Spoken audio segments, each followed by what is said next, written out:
Hello and welcome to JK civil services. तो आज के वीडियो में हम बात करेंगे जो जेके एसएसबी की तरफ से 2025 का एक ऑफिशियल सिलेबस निकला है एफएमपीएचडब्ल्यू और एमएमपीएचडब्ल्यू के लिए, उसका फंडामेंटल ऑफ नर्सिंग हम स्टार्ट कर रहे हैं।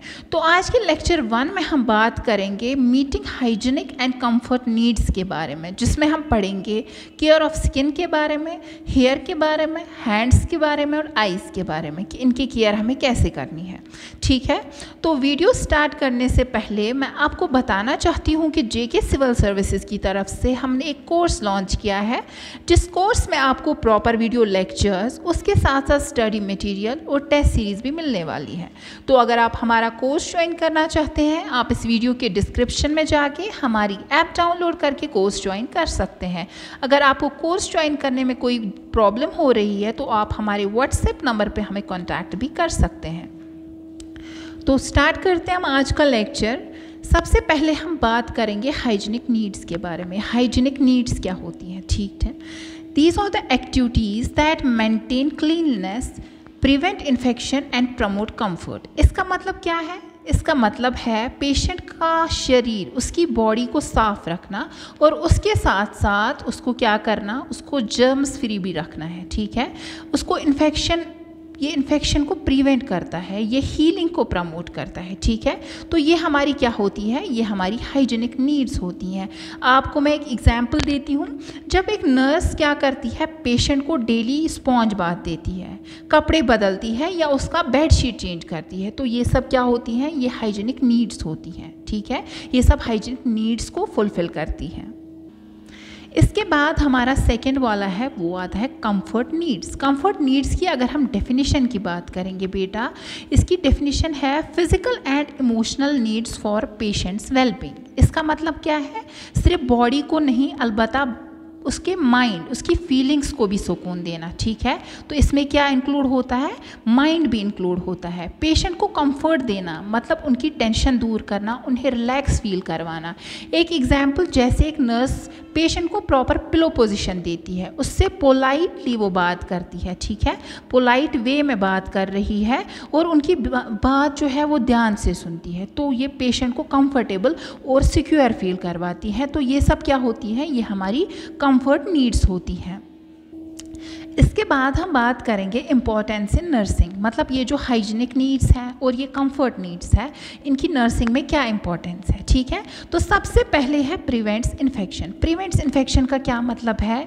पेशेंट जर्म से सेफ रहता है। ठीक है, तो पेशेंट में क्या, जब पेशेंट जर्म्स से दूर रहता है तो उससे क्या होता है? कोई भी इन्फेक्शन पेशेंट में नहीं होता है। उसके बाद प्रमोट्स हीलिंग। इसका मतलब है अगर एक पेशेंट क्लीन और कंफर्टेबल एनवायरनमेंट में रहता है तो उसकी जो रिकवरी है वो फास्ट होती है। ठीक है, प्रोवाइड्स कंफर्ट। इसका मतलब होता है पेशेंट रिलैक्स और सिक्योर फील करता है। ठीक है, इम्प्रूव सेल्फ एस्टीम। इसका मतलब है पेशेंट अपनी डिग्निटी और इज्जत फील करता है। एग्जाम्पल, अगर एक पेशेंट को क्लीन कपड़े, उसको नीट एनवायरनमेंट मिले तो खुद को क्या करता है? रेस्पेक्टेड और वैल्यूएबल फील करता है। ठीक है, ये उसकी जो सेल्फ एस्टीम है वो बूस्ट अप करता है। ठीक है बेटा, तो ये इंपॉर्टेंस है किसकी? कंफर्टिक और हाइजीनिक नीड्स की। किसमें? नर्सिंग में। अब हम बात करेंगे केयर ऑफ स्किन की। ठीक है, तो केयर ऑफ स्किन से पहले मैं आपको बताना चाहती हूँ, ये जो स्किन है ना, ये ये हमारी बॉडी का, ह्यूमन बॉडी का लार्जेस्ट ऑर्गन होता है। ठीक है, हमने क्या सुना है? स्किन जो है ये हमारी बॉडी की कवरिंग होती है। ठीक है, बट ये कवरिंग के साथ साथ क्या है? ये हमारी ह्यूमन बॉडी का लार्जेस्ट ऑर्गन भी है। ठीक है, कवरिंग के साथ साथ ये एक प्रोटेक्टिव बैरियर है जो हमारी बॉडी को बाहर के हार्मफुल एजेंट से बचाती है। ठीक है, तो ये हम एनाटॉमी फिजियोलॉजी में भी पढ़ेंगे। स्किन जो है ये एक सेंसरी और एक्सक्रिएटरी ऑर्गन भी है। उसके साथ साथ आपको क्या याद रखना है? स्किन जो है ये लार्जेस्ट ऑर्गन होता है ह्यूमन बॉडी का। ठीक है, अगर हम स्किन के लेयर्स की बात करेंगे, स्किन में कितनी लेयर्स होती हैं? ठीक है, तो सबसे पहले हम यहाँ पे स्ट्रक्चर की बात करेंगे। सबसे पहली लेयर जो होती है, आउटर लेयर, उसको हम क्या कहते हैं? उसको हम एपिडर्मिस कहते हैं। ये सबसे बाहर का लेयर होता है। ठीक है, ये आप जो देख सकते हैं यहाँ पे पिक्चर में, एपिडर्मिस ये बाहर का लेयर है। इसका मेन रोल पता है क्या होता है? वो प्रोटेक्शन होता है। ये जर्म्स और हार्मफुल केमिकल्स को बॉडी में एंटर होने से रोकता है। इसमें मेलानिन पाया जाता है, जो हम आगे पढ़ेंगे, जो हमारी स्किन को क्या करता है? कलर देता है। ठीक है, सनलाइट से बचाता है हमें। तो ये था हमारा एपिडर्मिस जो आउटर लेयर है हमारे स्किन की, ठीक है। इसके बाद हम सेकेंड लेयर की बात करेंगे जो डर्मिस होता है। यहाँ पे आप देख सकते हैं डर्मिस मिडल लेयर होती है, ये जो होती है बीच वाली लेयर होती है। इसमें हमें क्या क्या मिलते हैं, इसमें हमें हेयर फॉलिकल्स भी मिलते हैं, उसके साथ साथ ब्लड वेसल्स भी मिलते हैं, स्वेट ग्लैंड्स भी मिलते हैं, ठीक है। ये वो लेयर होती है, कौन सी, डर्मिस वो लेयर है। इस लेयर की वजह से हम टच, हम पेन, हम प्रेशर फील करते हैं, ठीक है, हम टेम्परेचर फील करते हैं, और ये क्या करता है उसके साथ साथ स्किन की इलास्टिसिटी भी देता है, ठीक है। तो ये था हमारा डर्मिस लेयर जो हमारी मिडल लेयर होती है। उसके साथ साथ हमारी थर्ड लेयर जो होती है सबक्यूटेनस टिश्यू, ठीक है। ये कौन सी, इसको फैट लेयर भी, इसको हम हाइपोडर्मिस भी कहते हैं। ये सबसे अंदर वाला लेयर होता है हमारी स्किन का, ठीक है। ये एक क्वेश्चन का काम करता है जो अंदर से ऑर्गन्स को इंजुरी से मतलब प्रोटेक्ट करता है, ठीक है। या ये भी कह सकते हैं ये इंसुलेशन प्रोवाइड करता है जिससे बॉडी का टेम्परेचर जो होता है वो स्टेबल रहता है, ठीक है बेटा। ये असल में क्या करता है, ये फैट का स्टोरेज करता है जो एनर्जी के रूप में काम आता है बाद में, ठीक है। तो ये था हमारा स्किन का स्ट्रक्चर, ठीक है। अब बात करेंगे हम फंक्शंस, स्किन की फंक्शंस क्या है। सबसे पहली फंक्शन जो है वो प्रोटेक्शन है। चलो हमने पढ़ तो लिया कि फंक्शन है स्किन की प्रोटेक्शन, लेकिन प्रोटेक्शन किन से, तो इसमें आपको रखना है प्रोटेक्शन फ्रॉम जर्म्स, ठीक है, फ्रॉम इंजरी, या हम कह सकते हैं ये हमें यूवी रेज से भी बचाता है, ठीक है। तो ये थी हमारी प्रोटेक्शन, इसकी फंक्शन। हमारी सेकेंड फंक्शन जो है वो है सेंसेशन। ये सेंसेशन मतलब ये टच का हमें पता चलता है, टेम्परेचर, प्रेशर और पेन का भी हमें ये फील करवाता है। तो सेंसेशन भी एक फंक्शन होती है किसकी, स्किन की। इसके बाद इसकी और एक फंक्शन है जिसको हम कहते हैं टेम्परेचर रेगुलेशन। टेम्परेचर रेगुलेशन बेटा क्या होता है, जैसे स्वेटिंग और वैजोडाइलेशन या वैजो कंस्ट्रक्शन, जो हम आगे एनाटॉमी फिजियोलॉजी में हम जब स्किन पढ़ेंगे तो उसमें हम पढ़ेंगे कि कैसे टेम्परेचर रेगुलेशन होता है, ठीक है। उसके बाद एक्सक्रीशन, इसका और एक फंक्शन होता है। एक्सक्रीशन मतलब स्वेटिंग जब होती है या ऑयल जब बाहर आता है, देखो स्वेट ग्लैंड्स के थ्रू सॉल्ट और वेस्ट प्रोडक्ट्स जो रिमूव होते हैं, ठीक है, तो वो एक्सक्रीशन का फंक्शन होता है, ठीक है। वो भी स्किन का एक फंक्शन होता है। तो स्किन में आपको ये 4 फंक्शंस याद रखनी है, जैसे protection, sensation, temperature regulation and excretion, ठीक है। देखो बेटा इसमें आप एग्जाम्पल एक याद रखो, जब गर्मी में पसीना आता है, ठीक है, तो वो सिर्फ बॉडी को ठंडा करने के लिए नहीं होता है, बल्कि उसमें क्या होता है, स्वेटिंग में उसमें वेस्ट प्रोडक्ट्स भी निकलते हैं बॉडी से, ठीक है। या दूसरी एग्जांपल आप ऐसे ले सकते हो सेंसेशन के रिलेटेड कि जब हम नीडल से मतलब कोई प्रिक करते हैं तो हमें क्या होता है, हमें पेन फील होता है, क्योंकि डर्मिस में प्रेजेंट क्या होते हैं, डर्मिस में नर्व एंडिंग्स प्रेजेंट होते हैं, ठीक है। ये सब दिखाता है कि स्किन एक लिविंग ऑर्गन है, ये सिर्फ एक कवरिंग नहीं है बल्कि ये एक ऑर्गन भी है, ठीक है। तो ये थी फंक्शंस ऑफ स्किन। इसके बाद हम बात करेंगे पर्पस क्या है, स्किन केयर हम क्यों करते हैं। सबसे पहला पर्पस क्लीन बॉडी। एक इंसान की बॉडी क्या रहती है, क्लीन रहती है। स्टिमुलेट सर्कुलेशन, प्रॉपर सर्कुलेशन होती है।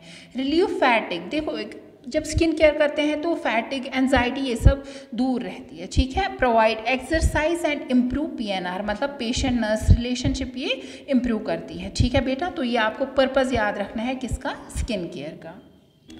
अब हम बात करेंगे प्रिंसिपल्स ऑफ स्किन केयर, ठीक है। सबसे पहले डेली बाथिंग, ठीक है। देखो पेशेंट की बॉडी को क्लीन और फ्रेश रखता है, इन्फेक्शन से हमें प्रिवेंट करता है, ठीक है। उसके बाद कीप स्किन ड्राई, इसका मतलब क्या है, देखो स्किन में फोल्ड्स होते हैं, जैसे आर्म पिट्स में होते हैं या अंडर ब्रेस्ट होते हैं, ठीक है। देखो जो फंगल इन्फेक्शन है ना वो मॉइस्चर की वजह से होता है, ठीक है। मॉइस्चर में फंगल इन्फेक्शन का मेन कॉज होता है, ये आपको यहाँ पे याद रखना है, ठीक है। इसलिए हमेशा ड्राई स्किन रखनी है, ठीक है। Observe for rashes, pressure source और अल्सर्स। देखो प्रेशर सोर्स तो आपने देखा होगा, प्रेशर सोर्स का काज क्या होता है, प्रोलॉन्ग्ड फ्रिक्शन होता है, प्रोलॉन्ग्ड प्रेशर होता है, ठीक है। बेड रिडन पेशेंट्स में ये ज़्यादातर देखे जाते हैं प्रेशर अल्सर्स या प्रेशर सोर्स या बेड सोर्स भी इनको हम कहते हैं, ठीक है बेटा। देखो स्किन प्रॉब्लम्स का अर्ली स्टेज में डिटेक्ट करना ईजी होता है। एग्जाम्पल, अगर एक नर्स एक पेशेंट की डेली स्किन चेक करे तो वो एक छोटा सा रेड पैच आइडेंटिफाई कर सकती है, जो क्या होता है, प्रेशर सोर का अर्ली साइन होता है। तो अगर वो देखे, वो अगर टाइमली केयर ना मिले तो ये बड़ा अल्सर बन सकता है, ठीक है। तो हमें ऑब्जर्व करना है, क्या रैशेस ऑब्जर्व करने हैं, प्रेशर सोर्स या अल्सर्स हमें ईजिली मतलब अर्ली स्टेज पे हमें ये डिटेक्ट करने हैं, ठीक है बेटा। इसके बाद नर्सिंग इंटरवेंशंस। सबसे पहले turning bed ridden patient every 2 hourly. क्यों? ताकि एक जगह पे अगर कंटिन्यूसली प्रेशर बने तो उसकी वजह से क्या होगा, उसकी वजह से ब्लड सोर्स हो जाते हैं। ठीक है, तो हमें क्या करना है, अगर कोई बेड रिडन पेशेंट है तो उसको मूव करना है, उसको टर्न करना है, कब? Every 2 hours. ठीक है, उसके बाद use of pressure relieving devices, जैसे कि एयर मैट्रेसेस आते हैं, जैसे वाटर बेड आता है, जैसे क्यूशंस आते हैं, तो हमें वो सब उनका यूज़ करना है। उसके बाद थर्ड इंटरवेंशन हमारा है मेंटेनिंग हाइड्रेशन। मेंटेनिंग हाइड्रेशन, देखो स्किन को सॉफ्ट और हेल्दी रखने के लिए पानी का प्रॉपर इनटेक बहुत ज़रूरी है। तो हमेशा क्या करना है, एक बेड रिडन पेशेंट हो या ऐसे, तो हाइड्रेशन मेंटेन करती हैं। क्यों? क्योंकि उसकी वजह से स्किन क्या होती है, हेल्दी रहती है, उसकी वजह से स्किन जो होती है सॉफ्ट रहती है। ठीक है, देखो अब हम लोग क्या देखते हैं, हम लोग ने इतना सुना है कि बेड सोर्स क्लीनिंग की वजह से ठीक होते हैं। ठीक है, देखो बेटा इसमें आपको ये चीज़ याद रखनी है, बेड सोर्स सिर्फ क्लीनिंग से नहीं ठीक होते। ठीक है, बल्कि फ्रीक्वेंट टर्निंग से और हाइड्रेशन से प्रिवेंट होते हैं। ठीक है, तो ये चीज़ें आपको याद रखनी है in case of A bed ridden patient. अगर किसी पेशेंट को बेड सोर्स हो रहे हैं तो क्लीनिंग के साथ साथ हमें क्या करना है, हमें उसका फ्रीक्वेंट टर्निंग करनी है, हमें हाइड्रेशन मेंटेन करनी है उसमें, सो दैट उसको ज़्यादा बेड सोर्स ना बढ़े। ठीक है, देखो बेटा ये प्रेशर सोर्स होते क्या है, इनका कॉज क्या होता है, जैसे प्रोलॉन्ग्ड फ्रिक्शन या प्रेशर। इसका मतलब क्या है, जैसे एक पेशेंट है ज़्यादा टाइम एक ही पोजीशन में हो तो वहाँ पे क्या डेवलप होता है, वहाँ पे फिर प्रेशर डेवलप होता है। ठीक है, तो अब इसकी प्रिवेंशन हमें कैसे ये ठीक करना है, सबसे पहले टर्निंग। ठीक है, we have turn the patient frequently. ठीक है, उसके बाद हमें मसाज करना है बोनी एरियाज़ में। ठीक है, but not on the red areas. ठीक है, डेली हमें क्या करना है, क्लीनिंग करनी है एंड हमें ऑब्जर्वेशन करनी है। ठीक है, और उसके बाद हमें क्या करनी है, रिलीविंग डिवाइसेस का यूज़ करना है, जैसे एयर मैट्रेसेस का यूज़ करना है। देखो सबसे ज़्यादा जो प्रेशर सोर्स या बेड सोर्स जो होते हैं ये कहाँ पे होते हैं, ये हील्स में होते हैं, बैक पे होते हैं, एल्बोज में होते हैं। क्यों?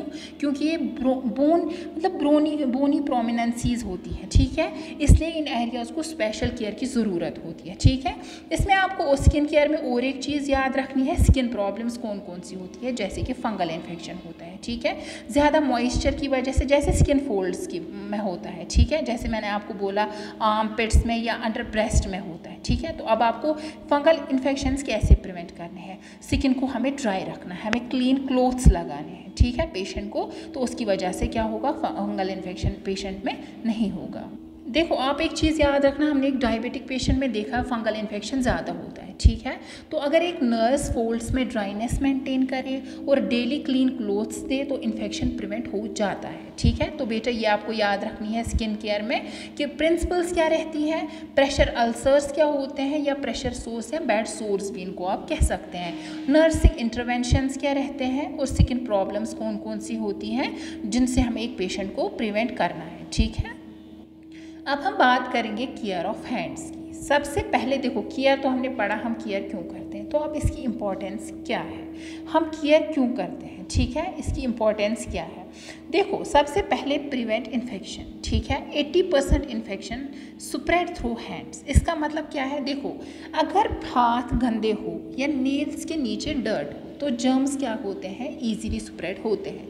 देखो 80% जो इन्फेक्शंस हैं वो किसके थ्रू स्प्रेड होते हैं, थ्रू हैंड्स वो स्प्रेड होते हैं, थ्रू नेल्स वो स्प्रेड होते हैं। ठीक है, सेकेंड इंपॉर्टेंस हमारी है एंश्योर मोबिलिटी एंड कंफर्ट।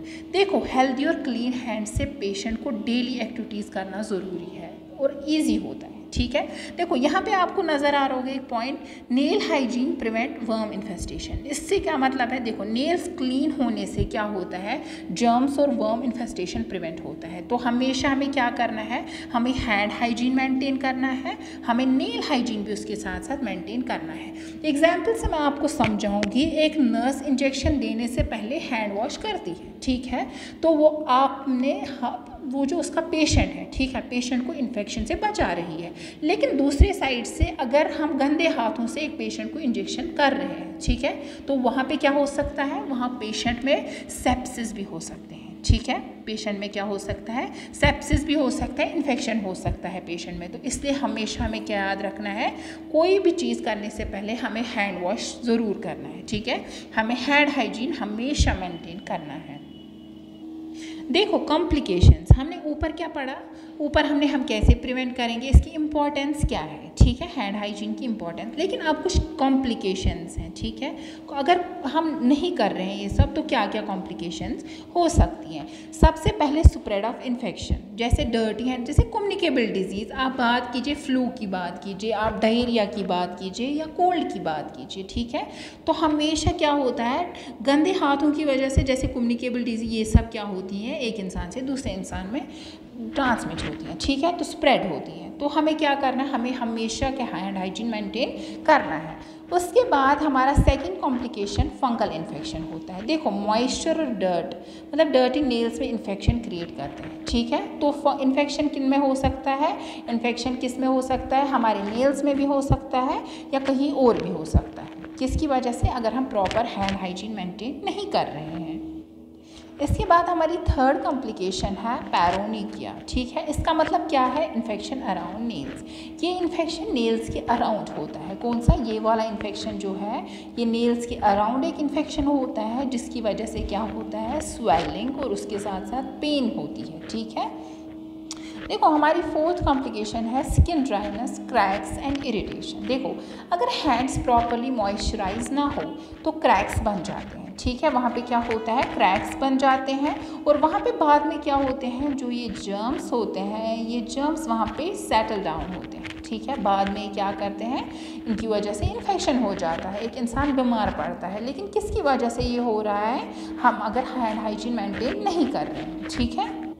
देखो हमारी जो लास्ट कॉम्प्लिकेशन है वो है poor patient comfort and bad order. इसका मतलब क्या है, देखो सपोज़ गंदे हाथ हमने पेशेंट को लगाए, तो गंदे हाथ से हमेशा एक पेशेंट जो है वो अनकंफर्टेबल फील करता है, क्या करता है, अनकंफर्टेबल फील करता है और बैड स्मेल भी आती है, तो पेशेंट कभी भी क्या होता है, कंफर्टेबल नहीं रहता है, ठीक है। तो हमें क्या करना चाहिए, हमें हमेशा हैंड वॉश मेंटेन करना चाहिए, ठीक है, हैंड हाइजीन मेंटेन करना है।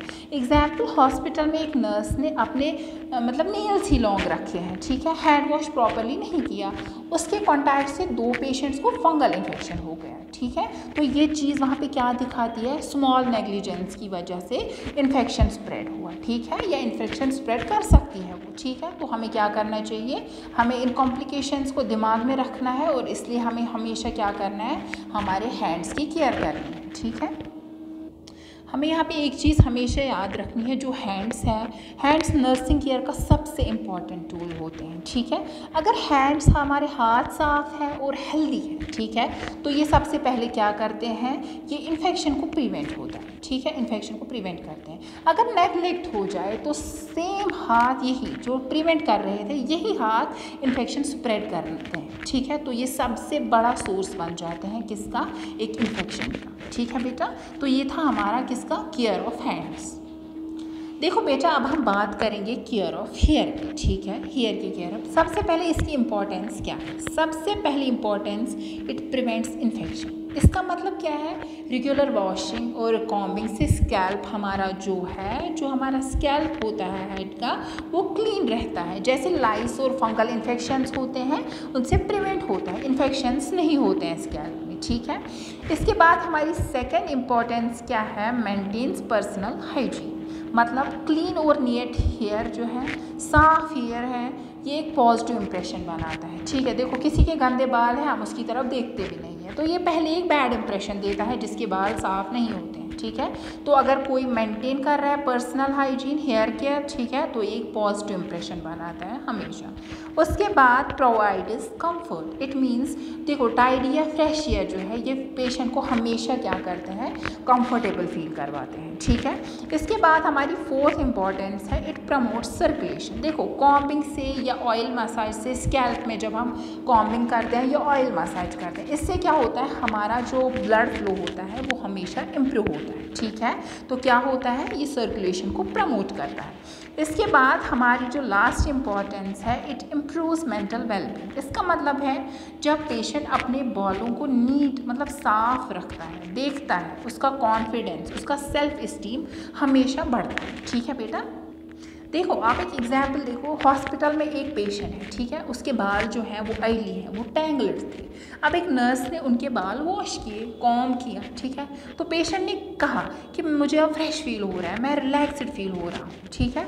तो वहाँ पे क्या हो रहा है, उसका सेल्फ एस्टीम बढ़ रहा है, उसका कॉन्फिडेंस बढ़ रहा है। तो हमें ये सब चीज़ें इंपॉर्टेंस में याद रखनी है, जैसे it prevents infection, it maintains personal hygiene, it provides comfort, promotes circulation and overall it improves the mental wellbeing of the patient. ठीक है बेटा। देखो अब कुछ कॉम्प्लिकेशंस हैं, ठीक है, if hair care is neglected कौन सी कॉम्प्लिकेशंस हो सकती हैं। सबसे पहले लाइस इन्फेस्टेशन, जिसको हम क्या कहते हैं, पेडिकुलोसिस, ठीक है। इसका मतलब क्या है, देखो जो लाइसिस होती हैं, ठीक है, हमारे बालों में, उसकी वो क्या करती हैं, वो बालों में खुजली होती है, इन्फेक्शन करते हैं, ठीक है, तो वो दूसरों में भी स्प्रेड हो सकते हैं, ठीक है। तो अगर हमने प्रॉपर हेयर केयर नहीं किया तो पेडिकुलोसिस मतलब लाइस इन्फेस्टेशन भी हो सकता है। उसके बाद सेकेंड कॉम्प्लिकेशन क्या हो सकती है, वो डैंड्रफ हो सकता है। डैंड्रफ तो हम सबको पता है, वो वाइट कलर के फ्लेक्स जो होते हैं हमारे स्कैल्प में जो गिरते हैं, ठीक है, उसकी वजह से इचिंग भी होती है, ठीक है, और एक एम्बैरसमेंट का एक रीज़न भी बनता है, क्योंकि वो नज़र आता है दूर से ही कि बालों में कुछ वाइट फ्लैग्स प्रेजेंट है, ठीक है। तो वो भी किसकी वजह से है, अगर हमने हेयर केयर नेगलेक्ट किया तो उसकी वजह से ये भी एक कॉम्प्लिकेशन हो सकती है, डैंड्रफ, ठीक है। इसके बाद और एक कॉम्प्लिकेशन है फंगल इन्फेक्शन ऑफ स्कैल्प, ठीक है। देखो मॉइस्चर और डस्ट से फंगल ग्रोथ हो सकती है, ठीक है, तो अगर हम प्रॉपर हेयर केयर नहीं करेंगे तो फंगल इन्फेक्शन भी हो सकता है स्कैल्प में। उसके बाद डिस्कम्फर्ट कैसे, देखो टैंगल्ड या डर्टी हेयर पेशेंट को हमेशा अनकंफर्टेबल फील करवाते हैं। बस एक पेशेंट को नहीं, हर इंसान को ही अनकंफर्टेबल फील, किसी के भी बाल टैंगल्ड रहे, डर्टी रहे, ऑयली रहे, तो वो इंसान हमेशा क्या फील करता है, वो हमेशा अनकंफर्टेबल फील करता है, ठीक है। इसके बाद हमारी और एक कॉम्प्लिकेशन है, दैट्स इचिंग का मतलब डर्टी स्कैल्प जो होती है हमेशा इचिंग और इरिटेशन का कॉज होती है। देखो जब हमने हेयर केयर नहीं किया तो हमारा स्कैल्प जो वो गंदा रहता है, ठीक है, तो उसकी वजह से क्या होता है, इचिंग होती है बालों में, इरिटेशन होती है और हम अनकंफर्टेबल हो जाते हैं, ठीक है। तो इचिंग भी एक कॉम्प्लिकेशन है किसकी, हेयर केयर नेगलेक्ट करने की। देखो और एक कॉम्प्लिकेशन भी देखने को मिलती है जो ज़्यादातर हम मेल जेंडर में देखते हैं, दैट्स बाल्डनेस, जिसको हम क्या कहते हैं, एलोपेशिया भी कहते हैं। बाल्डनेस को हम एलोपेशिया कहते हैं। अब यहाँ पे बात ये है कि उसकी कॉजेज़ क्या है। देखो बेटा सबसे मोस्ट कॉमन कॉज जो एक बाल्डनेस का है, दैट इज़ हेरिडिटरी, ठीक है। हेरिडिटरी कॉज जो है ये सबसे कॉमन कॉज है। इसका मतलब क्या है, फैमिली हिस्ट्री की वजह से बाल्डनेस हो सकती है। सेकेंड कॉज जो है इसका, दैट्स हार्मोनल चेंज जैसे थायराइड, ठीक है, थायराइड प्रॉब्लम्स होती हैं किसी को, या पीसीओएस जिसको हम पॉलीसिस्टिक ओवेरियन सिंड्रोम कहते हैं, या टेस्टोस्टेरोन इम्बैलेंसेस होते हैं, ठीक है। उसकी वजह से भी क्या होता है, उसकी वजह से भी बाल्डनेस हमें एक पेशेंट में, एक इंसान में देखने को मिलती है, ठीक है, ये भी एक कॉम्प्लिकेशन होती है। इसके बाद न्यूट्रिशनल डिफिशिएंसीज भी होती हैं, जैसे लैक ऑफ आयरन होता है, ठीक है बेटा। कुछ प्रोटीन्स जैसे केराटिन, जैसे कोलेजन जो हमारे बालों की ग्रोथ के लिए बहुत इंपॉर्टेंट होते हैं, ये हम 1 बाय 1 पढ़ेंगे आगे, तो उनकी वजह से क्या होता है, बाल्डनेस हमें देखने को मिलती है, और कुछ विटामिन की वजह से भी हमें देखने को मिलती हैं। तो आपको बाल्डनेस में ये चीज़ें याद रखनी है कि मोस्ट कॉमन कॉज कौन सा है, दैट्स हेरिडिटरी कॉज। उसके बाद कुछ हार्मोनल चेंज की वजह से, जैसे थायराइड, जैसे पीसीओएस, टेस्टोस्टेरोन इम्बैलेंस की वजह से भी हमें ये सब देखने को मिलता है। और अगर ये आपसे पूछा जाए कि कौन से प्रोटीन्स की लैक की डेफिशिएंसी की वजह से हमें बाल्डनेस देखने को मिलता है, दैट्स केराटिन एंड कोलेजन, ठीक है बेटा। देखो बेटा हेयर केयर में आपको एक चीज़ हमेशा याद रखनी है, ठीक है, जो ये हेयर केयर है ना, इसका मेन एम पता है क्या है, इन्फेक्शन प्रिवेंट करना है, ठीक है। क्या करना है, इन्फेक्शन प्रिवेंट करना है, पेशेंट को कंफर्ट प्रोवाइड करना है, उनकी सेल्फ एस्टीम को मेंटेन करना है। देखो डर्टी हेयर सिर्फ इन्फेक्शन कॉज करते हैं, बल्कि पेशेंट को कॉन्फिडेंस और कंफर्ट को भी अफेक्ट करते हैं, ठीक है। तो हमेशा हमें क्या करना है, हमें हेयर केयर मेंटेन करना है, एक प्रॉपर हेयर केयर करना है हमें बेटा। देखो बेटा अब हम लास्ट में बात करेंगे केयर ऑफ आइज़, हमें आइज़ की केयर कैसे करनी है। सबसे पहले इसकी इम्पोर्टेंस क्या है, ठीक है, इट प्रिवेंट्स इन्फेक्शन, जैसे कंजक्टिवाइट्स एंड स्टाइल्स, ठीक है, ये हमें इन्फेक्शन से बचाती है। जैसे कि कंजक्टिवाइट्स और स्टाइल्स, ठीक, कंजक्टिवाइट्स हम इसको क्या कहते हैं, it's also known as pink eye, ये हम आगे डिजीज़ पोर्शन में पढ़ेंगे भी, ठीक है। देखो ये क्या होता है, जो कंजक्टिवा होता है ना हमारी आँख, उसमें इन्फ्लेमेशन होता है, उसमें बहुत सारे कॉजेज़ भी होते हैं। जैसे कि मोस्ट कॉमन कॉज इसका क्या होता है कंजक्टिवाइट्स का, वो वायरल होता है, उसके साथ साथ ये बैक्टीरियल भी होता है एंड कुछ एलर्जीज़ की वजह से भी होता है, जैसे डस्ट एलर्जी होती है, पोलन एलर्जी होती है, किसी कॉस्मेटिक की प्रोडक्ट की वजह से भी देखने को हमें मिलता है, ठीक है। कंजक्टिवाइट्स के इसमें हमें ज़्यादातर सिम्टम्स जैसे रेड आइज़ होती हैं, वाटरी आइज़ होती हैं, या किसी पेशेंट किसी इंसान में हमें पस डिस्चार्ज भी देखने को मिलती है। और क्या होता है, आपने किसी पेशेंट में देखा होता है स्टिकी आईलिड्स होते हैं, मतलब स्पेशली मॉर्निंग टाइम में हम क्या देखते हैं, आइज़ आपस में मतलब लिड्स आपस में चिपक रहे हैं, ठीक है। तो अगर हम इसकी कॉम्प्लिकेशंस, ये दूसरी आई पे भी स्प्रेड हो सकता है या किसी और इंसान को भी। अब हम कंजक्टिवाइट्स को कैसे प्रिवेंट करेंगे, जैसे हैंड वॉशिंग या शेयर हमें अपनी चीज़ें नहीं करनी है, ये हम आगे अच्छे से पढ़ेंगे, ठीक है। वैसे ही जो ये स्टाई होता है, स्टाई भी एक पेनफुल लंप होता है, ये एब्सेस होता है किस पे, आईलिड्स पे, ठीक है बेटा, ये आपने देखा होगा। स्टाइज किस पे प्रेजेंट होते हैं, आईलिड्स पे, जो ड्यू टू एनी इन्फेक्शन होता है किसका, ऑयल ग्लैंड्स का, ठीक है। ये भी आगे हम डिजीज पोर्शन में पढ़ेंगे। तो फिलहाल हम बात करेंगे इंपॉर्टेंस की, जो मैं आपको पढ़ा रही थी।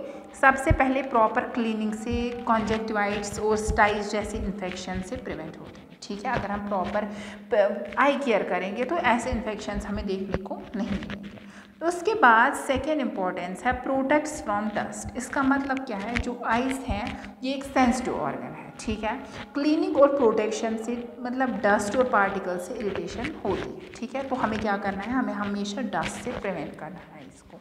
उसके बाद मेंटेन्स क्लियर विजन। देखो रेगुलर आई केयर जो है आँखों का मॉइस्चर बैलेंस और क्लियरिटी बनाई रहती है, ठीक है। तो हमें क्या करना है, मेंटेन करना है एक क्लियर विजन, ठीक है बेटा।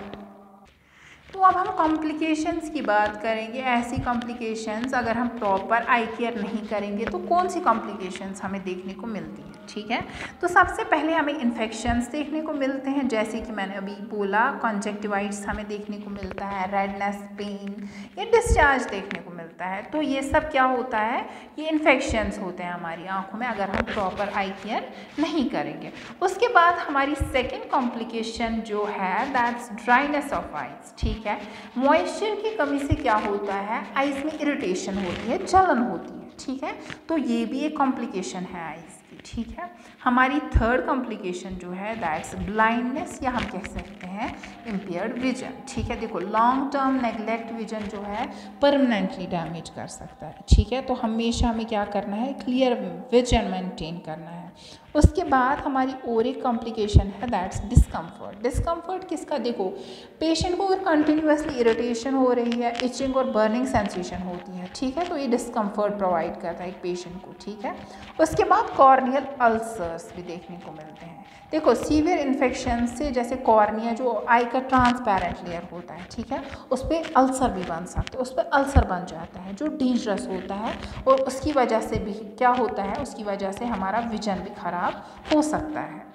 देखो आप एक एग्जाम्पल याद रखो इसमें, ठीक है, इन्फेक्शन जैसे कि अगर हमने नेगलेक्ट किया, देखो हॉस्पिटल में एक पेशेंट को कंजक्टिवाइट्स था, ठीक है, लेकिन प्रॉपर क्लीनिंग और सेपरेट कॉटन स्वैब यूज़ नहीं किए हमने, ठीक है, वो हम यूज़ नहीं किए, तो उसकी वजह से हमें रिजल्ट क्या आए, इन्फेक्शन दूसरी आँख में भी स्प्रेड हो गया। तो ये एक नेग्लिजेंस है वहाँ पे। तो आपको आई केयर में क्या याद रखना है, आई केयर का जो मेन है, ठीक है, इन्फेक्शन और ड्राइनेस से बचाना और पेशेंट को क्लियर विजन मेंटेन करना है, ठीक है बेटा। अगर नेग्लेक्ट हो जाए तो छोटा सा एक इन्फेक्शन भी उसकी वजह से विजन लॉस तक ले जा सकता है, ठीक है। तो आपको ये कॉम्प्लिकेशंस और ये जो इम्पोर्टेंस है हर किसी केयर की, ये आपको याद रखनी है, ठीक है। तो बाकी की बात हम नेक्स्ट वीडियो में डिस्कस करेंगे। तो अगर आप हमारा कंप्लीट कोर्स ज्वाइन करना चाहते हैं तो आप इस वीडियो के डिस्क्रिप्शन में जाके हमारी ऐप पे हमारा कोर्स ज्वाइन कर सकते हैं। अगर आपको ज्वाइन करने में कोई इशू आ रहा है तो आप हमारे व्हाट्सएप नंबर पे हमें कॉन्टैक्ट भी कर सकते हैं। Thank you and have a nice day.